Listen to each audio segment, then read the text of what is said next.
சித்திரை வருடப்பிறப்பு வந்துருச்சு. எல்லாரும் மாங்காய் பச்சடி செய்ய ஆவலோடு இருப்பீங்க. ரொம்ப ஈஸியான மெத்தடில் மாங்காய் பச்சடி எப்படி செய்கிறதுன்னு பார்க்கலாம். வீடியோக்குள்ளே போகலாம் வாங்க.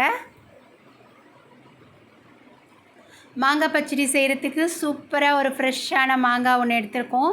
இது 1/2 கிலோ இருக்கும். இப்போ இதை நம்ம நல்லா கட் பண்ணிக்கலாம். உங்கள் விருப்பத்துக்கு ஏற்றாப்போல் நீங்கள் கட் பண்ணிக்கோங்க. நான் மீடியம் சைஸில் போட்டிருக்கேன். தோல் நீக்கியும் செய்யலாம், தோல் நீக்காமலும் செய்யலாம். அது நம்ம விருப்பம்தான். மெத்தடெல்லாம் ஒன்று தான். இந்த மாதிரி ஷேப்பில் நான் மீடியம் சைஸில் நான் கட் பண்ணி எடுத்துக்கிறேன்.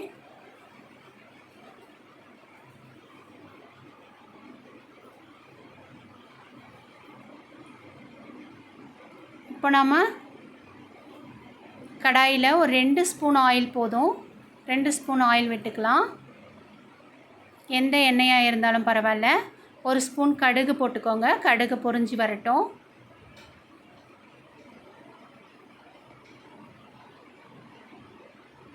கடுகு பொரிஞ்சிருச்சு. இப்போ நான் ஒரே ஒரு பச்சை மிளகாவை நல்லா குட்டி குட்டியாக நறுக்கி வச்சுருக்கேன். அதை சேர்த்துருங்க. கொஞ்சோண்டு சின்ன பீஸ் அளவுக்கு இஞ்சி போட்டிருக்கேன். ஒரே ஒரு பூண்டு நல்லா நறுக்கி எடுத்துருங்க.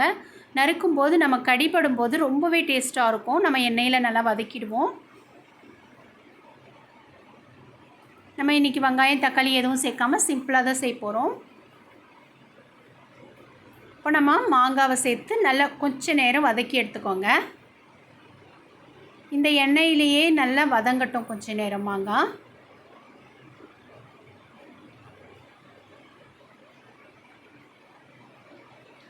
இப்போ பாருங்கள், மாங்காய் கொஞ்சம் நல்லா வதங்கி வந்துருச்சு.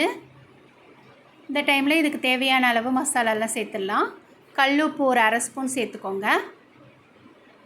அதிகமாக சேர்த்துடக்கூடாது, ஏன்னா நம்ம தித்திப்பு தான் பண்ண போகிறோம். மிளகாய் தூள் 1 ஸ்பூன் சேர்த்துக்கோங்க. உங்கள் காரத்துக்கு ஏற்ற போல் நீங்கள் கூட குறைச்சி சேர்த்துக்கலாம். நான் 1/2 ஸ்பூன் சேர்த்துருக்கேன். அதிகமாக தண்ணி ஊற்றிட வேண்டாம். இந்த மாங்காய் வந்து டக்குன்னு வெந்து வந்துடும். அதுக்கேற்றப்போல் கொஞ்சமாக தண்ணி சேர்த்துக்கோங்க. நான் ஒரு 3/4 கப் அளவு தண்ணி சேர்த்துருக்கேன். இப்போ அப்படியே வேக வச்சிடலாம். மாங்காய் வெந்து வந்துடட்டும். அதுக்குள்ளே நம்ம இதுக்கு முக்கியமான ஒரு மசாலா தேவை இல்லையா, அதை வறுத்துடலாம். கடுகு 1 ஸ்பூன், வெந்தயம் 1/2 ஸ்பூன். இது நல்லா பொரியிற வரைக்கும் பொரிஞ்சு எடுத்துடலாம். இதுதான் இந்த மாங்காய் பச்சடிக்கு நல்ல மணமும் சுவையும் தரப்போகுது.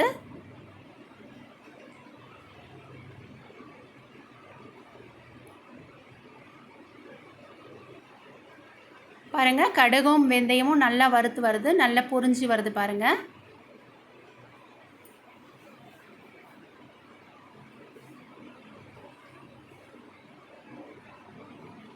இதை மிக்ஸி ஜாருக்கு சேர்த்து அரைச்சி எடுத்துகிட்டு வந்துடலாம். இப்போ மாங்காய் நல்லா வெந்துருச்சு பாருங்கள். மாங்காய் வேகணும். வேகாமல் நம்ம வெல்லம் சேர்க்கக்கூடாது. மாங்காய் வெந்துருச்சு. இப்போ நம்ம வெல்லம் சேர்த்துடலாம். நான் ஒரு 1/2 கப் அளவு வெல்லம் இருக்கும், அதை சேர்த்துக்கிறேன். டேஸ்ட்டுக்கு தகுந்தாப்பில் நீங்கள் கூட குறைச்சி சேர்த்துக்கோங்க. நாட்டு சர்க்கரை இருந்தாலும் சேர்த்துக்கலாம். நான் வெல்லம் சேர்த்துருக்கேன். இப்போ மாங்காவை கொஞ்சம் நல்லா வதங்கி வரட்டும். கொஞ்சம் திக்கான பக்குவம் வரணும். இப்போ கொஞ்சம் தண்ணி விட்டா மாதிரி இருக்கும். கொஞ்சம் நேரத்துலேயே நல்லா திக்காக வளர்ந்துடும். இப்போ பாருங்கள், நல்லா திக்கான பக்குவம். பார்க்கவே எவ்வளோ டேஸ்ட்டாக இருக்கும் பாருங்கள். அந்தளவுக்கு சூப்பராக நம்ம ரெடி பண்ணிட்டோம். இந்த டைமில் நான் ஒரு 1/2 ஸ்பூன் அளவுக்கு மிளகுத்தூள் சேர்த்துக்கிறேன். இப்போ நம்ம அந்த கடுகும் வெந்தயம் வறுத்தோம் இல்லையா, அதை நம்ம சேர்த்துருங்க. இது ஒரு 2 நிமிஷம் இருந்தால் போதும். ரொம்ப நேரம் தேவையில்லை. லாஸ்ட்டில் தான் நம்ம இதை சேர்க்கணும். ரொம்ப நேரம் சேர்த்தாலும் ஒரு மாதிரி கசப்புத்தன்மை வந்துடும். நம்ம இறக்கிறதுக்கு முன்னாடி ஒரு 2 நிமிஷம் முன்னாடி இந்த பவுடரை சேர்க்கணும். பாருங்கள், மாங்காய் பச்சடி சூப்பராக இருக்குது. கருவேப்பிலை கொத்தமல்லி தூவி இறக்கிட வேண்டியது தான்.